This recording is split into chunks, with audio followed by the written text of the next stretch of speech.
Hola clase, ¿cómo están ustedes? Pues este video es muy tarde en llegar a ustedes, lo siento mucho. Pero por lo menos quiero darles un poco de información para terminar bien la primera unidad. So hi everyone, so this video is coming to you very late. Lo siento mucho, my apologies. But I wanted to give you a little bit of information so you can end well or finish well the first unit. This week is very important. Esta semana es muy importante because this is when you begin working on your evaluaciones, which are not due until the 20th, I believe. And I may have put the 22nd on there. Let's go into Canvas and actually see. I have a lot of classes in my head, so the date for you all I want to get just right.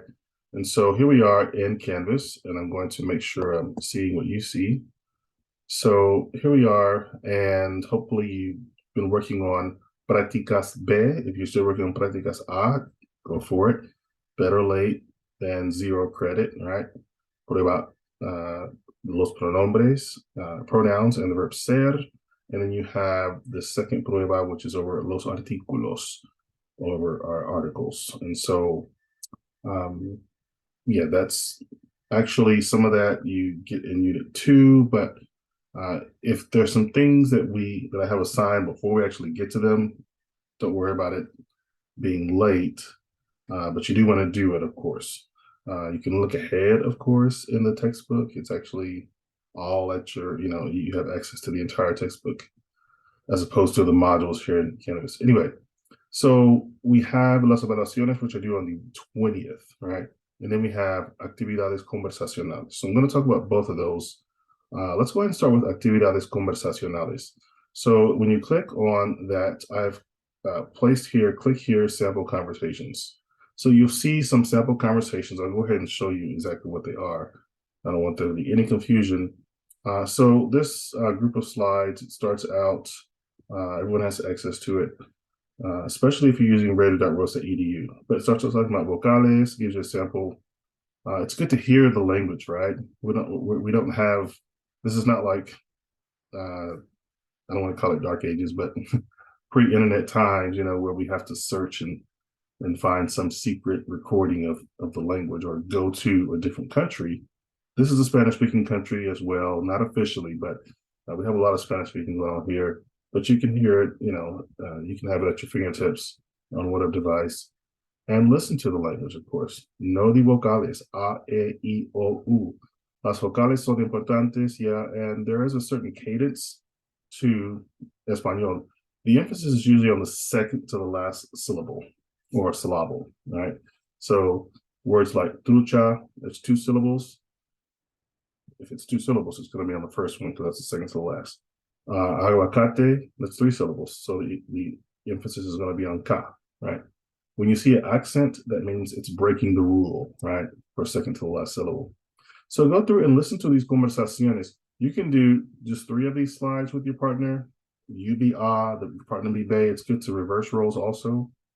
And you can go through all of them. You can just do tres if you want to. Since it's here, go for all of them. I'll only take, I won't take off points if you just do tres, but I may give extra points if you do more. So, and you want to read what's on here and fill in the blanks, of course. Don't say blank. So this is intended for you to actually use it. And I want to see that you're comprehending what you're saying. And pronunciation is important also, but at this point, comprehension is the most important. Okay, so do that, por favor.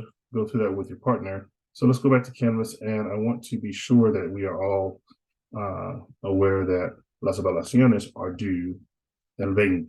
So you have 6 of those. The first 5 you do by yourself. The last one you do with your partner, right?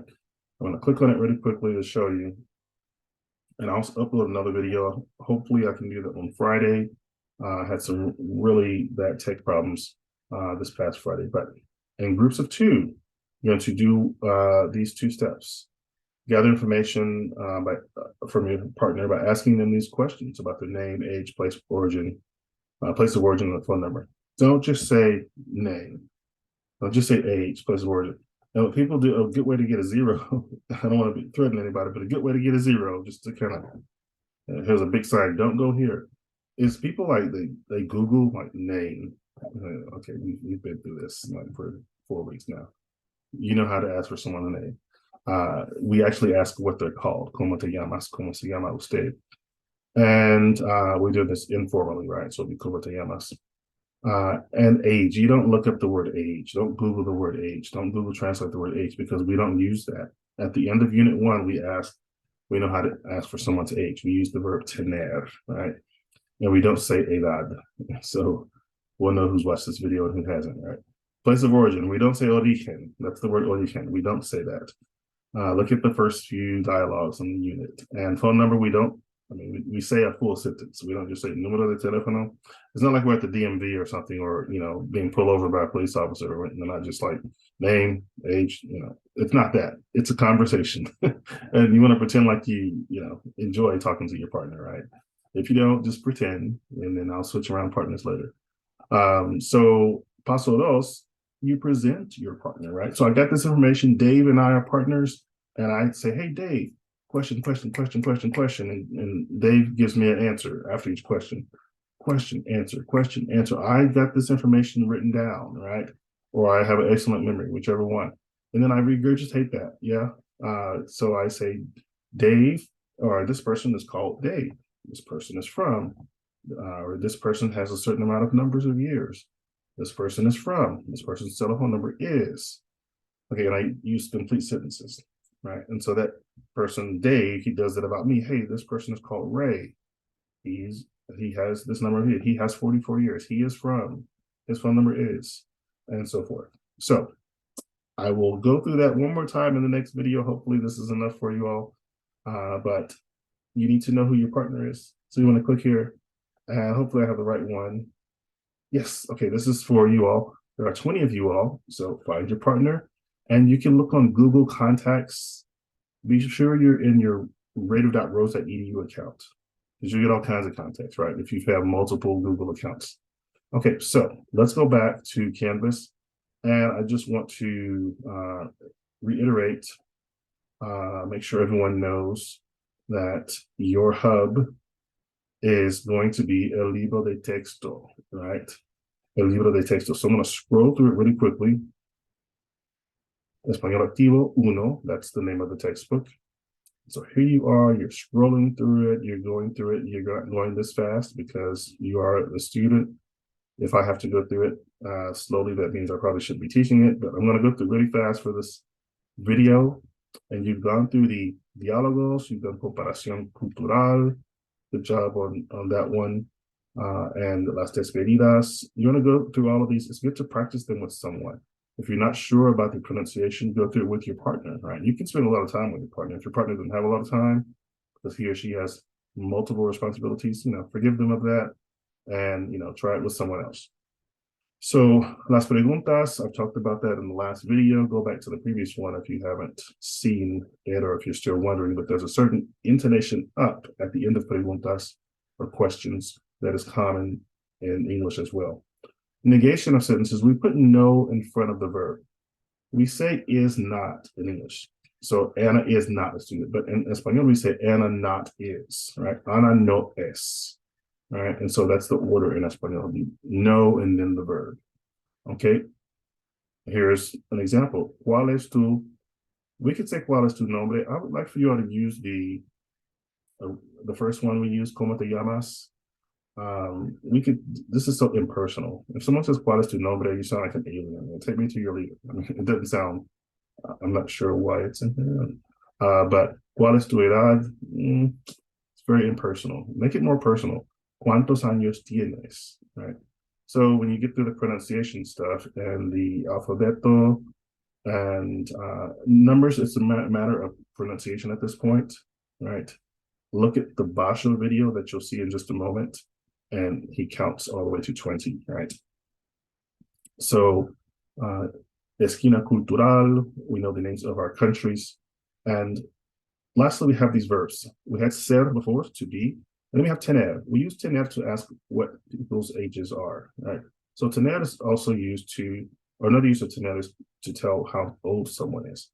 We don't use ser, right? Here's the thing. In English, we are our age. I am 44. Like, that's my essence, right? There's like, oh, you are 44. I'm like this big 4, 4. Like, when people see it, they see a 4 and a 4.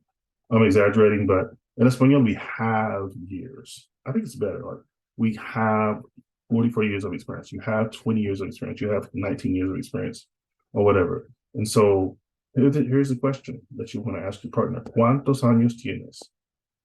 ¿Cuántos años tienes? Okay. So the other verb that we actually used early on is llamarse. ¿Cómo te llamas? The answer, me llamo. So here it is. Te llamas, me llamo. Okay. So you want to be sure to read all of the chapter before you do all of the evaluaciones. Okay. So let's go back to our slides. And just to round out, here we are. We're going into the 5th week, and you have your evaluaciones due el 20 de febrero. I have here sigue con las prácticas. You want to actually termina con las prácticas. Finish with the prácticas day. If you're getting this after Monday the 13th, and you probably got a notification that you want to be done with those. Contact your partner for the conversaciones y evaluaciones, or the last evaluation. Go through these with your partner. And I've made them available, of course, so as you've seen.